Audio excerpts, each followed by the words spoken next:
Right, guys and girls, in that last session we had a little bit of an introduction to the challenge of pricing a property and my thoughts on that, and I hope that sort of shed a little bit of light as to where I'm coming from.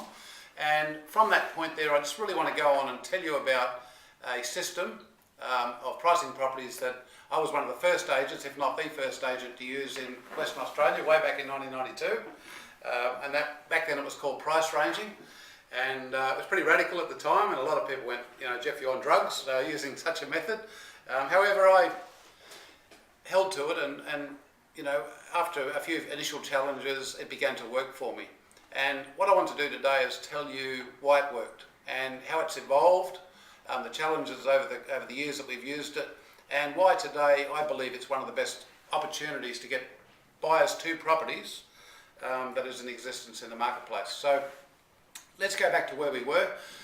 The typical situation is that people put a property on the market, the property's worth say 500,000, 510,000, and it ends up going on the market as high as 550, 560. But let's be generous and say the property that you and the seller have agreed is worth 500 to 510, the seller wanting 510, goes onto the market at 540.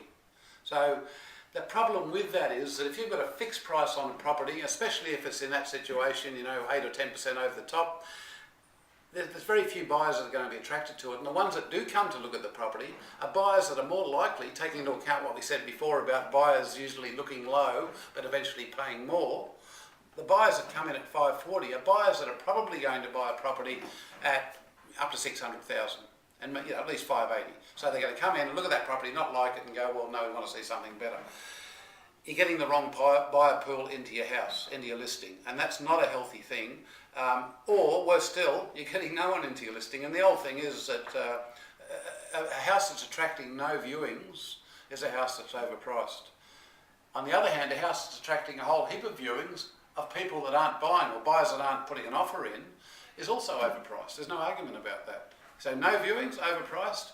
A lot of viewings, no offers, overpriced. So what the challenge is to attract the right people to the property. The way to do that, keeping in mind what we discussed in the last session, and that is the likely buyer that's going to pay 500 and 510 initially starts out looking where? Around 8 to 10% below. So we'll say in this case that buyer is circling houses in the paper around the 460, 480 mark, but certainly not putting circles around properties in the paper or printing off brochures from online of properties that are asking 540.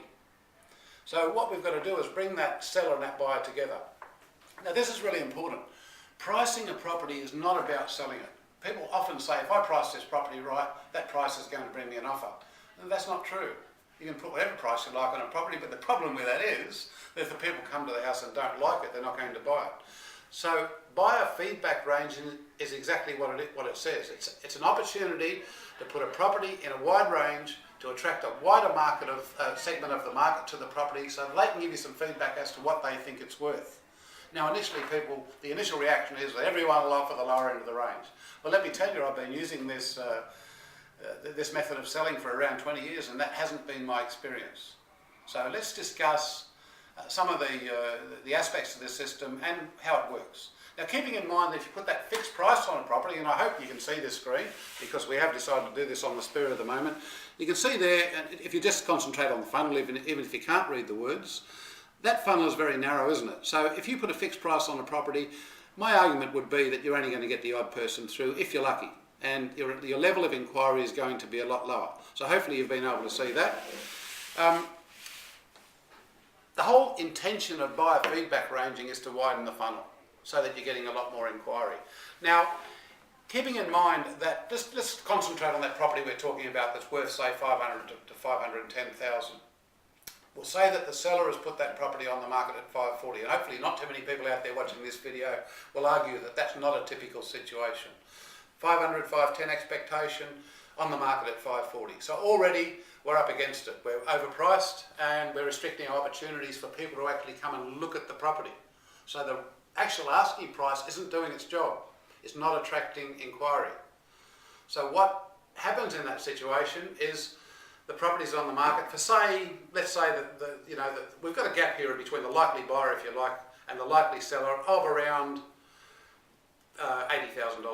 So looking at 460 initially, probably going to pay 500, 510, but unfortunately not going to look at a house that's on the market for 540.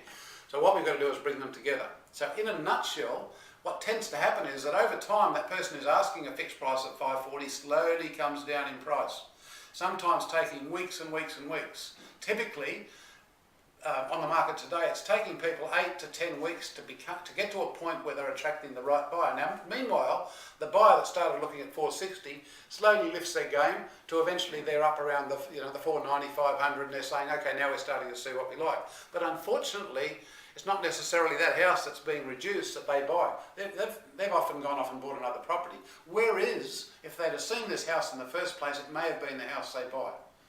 Many times I've had buyers say to me, I would have bought that house if I knew they were going to take that. But unfortunately, they were asking so much more that we didn't think we were in the ballpark. So it's often the case that the seller's missing out, the buyer's missing out, and of course, if the seller and buyer are missing out, who's not getting paid? Us guys, agents. So, being a person who'd like to get paid back then when I was selling full on, I decided to find a better way. And I was introduced to this idea of price ranging, they called it back then. However, I thought a better term for it, and we changed to this term some time ago as buyer feedback ranging, because that's what you're trying to do. You're trying to get a massive buyers through to get as much feedback as possible so that you can give that feedback to the seller, and so that these people, these buyers, can come through the property and actually see it. Because it's very hard for a buyer to see a property and fall in love with it if they don't come through the door. So the whole intention of buyer feedback ranging is not to sell the property, but to attract people to the property. Now, you'll get some of the do-gooders around the place saying it's paid advertising. Well, I'm going to challenge you. What type of advertising isn't paid advertising? Every time you put an advertisement in the paper, aren't you trying to encourage people to make an inquiry and actually say, yes, I'd like to have a look at that property? You describe the property in the best way possible, and you price it in such a way that you hope that people will ring up. The success prevention officers, the SPOs, would say that that's paid advertising. Well, they can say what they like. At the end of the day, I've been using it for 20 years and it works. So let's go a little bit further and say, instead of going through that whole that pain period of 4, 6, 8, 10 weeks, and sometimes losing the listing, because just when you're getting it to the right price, the listing runs out and another agent comes along and lists it and sells it, and you've done all the hard work. So, you've got your moose head on the wall, if you like, with all the blood running down, and another agent comes in and says, oh, that poor bugger, what happened to him? Lists the property on the basis of all the work that's been done and sells it. Has that ever happened to you? If it hasn't, you must be pretty new, because it certainly happened to me a few times in the early days. But I got very cunning and wise and said, I don't like that happening to me, so I'm going to price my properties to sell. Now, to cut a long story short, put it in perspective. We've got a situation here where we've got a property that's instead of priced at 540, we're going to price this property 460 to 540. Now, immediately into the heads of most people, they go, oh, everyone will offer 460. Well, let me overcome a couple of objections. The seller says to me, Geoff, if we go 460, 540, everyone will offer me the low end. And I say to them, that's my challenge, not yours. If people come through and offer 460, at least they're there.